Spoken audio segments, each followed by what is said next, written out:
Nauso na naman na gantong laruan, kaya naman nagpagawa ko kay Papa Tampi.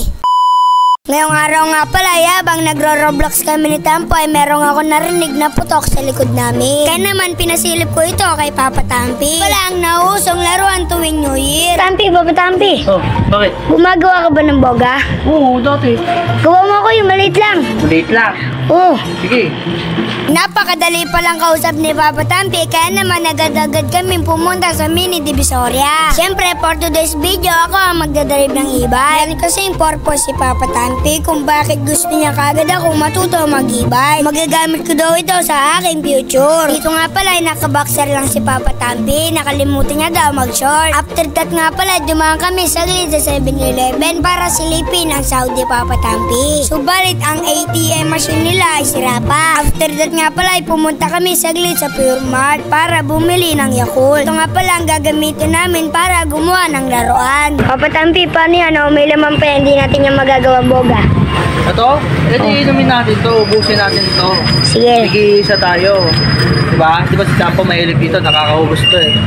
Isang araw si Tampo, kaya tara. After that nga pala ay nandito na kami sa mini Divisoria, kaya naman pumili na kami ng kailangan namin. Katulad na lang nitong lighter at saka tape. Pumili na nga rin pala kami ng glue stick at saka pang spray. Nandito na nga rin pala ako, kaya naman magpapabili na ako ng step-in. After that nga pala ay tapos na kami pumili ni Papa Tampi. Binigay ko na nga palang Yakult kay Tampo at kay Papa Tampi at sa akin para maubos na namin ito. Nagmamadali na nga pala namin itong ubusin kasi excited na kami magawa ang aming laruan. Siya nga pala gustong gusto ni Tampo ang Yakult. After that nga pala sila Papa Tampi naubos na nila, kaso ako hindi pa. Kaya naman binigay ko na lang ito kay Papa Tampi. So ayan mga Kadon David, tapos na nga pala namin maubos ang 5 Yakult. Kaya naman si Papa Tampi na ang gagawa nito. Siya nga pala mga Kadon David, paalala lang kung gusto niyo nga palang gumawa nito ay magpagawa kayo sa mga matatanda. Dito nga pala ay nabutasan na ni Papa Tampi, kaya naman bumili siya ng Mountain Dew. Pagpapatungan nyo nga lang po pala ang Mountain Dew at saka Yakult. Kung hindi nyo nga pala nasusundan ay pwede naman kayo manood sa YT. Malapit na nga pala matapos si Papa Tampi dito at excited na kami gamitin ito.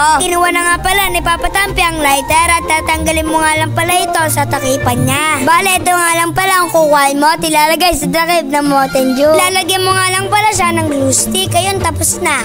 So kaya mga Kadon David, tapos na nga pala namin gawin yung boga namin na Yakult. So ayan, tetestin na namin. Sana malakas ito katulad yung boga rin. Boga rin, kung napapanood dito, idol kita. Tingnan ko boga.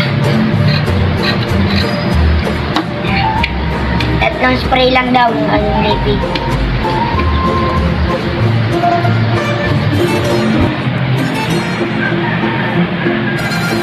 Ito, liquid. Kalpot! Hindi po ito. Hindi po ito. Masilipin. Papa, alam mo! Hindi po na ito.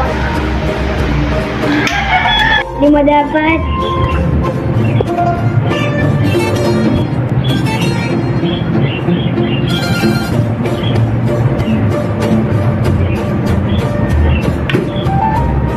Kalpot!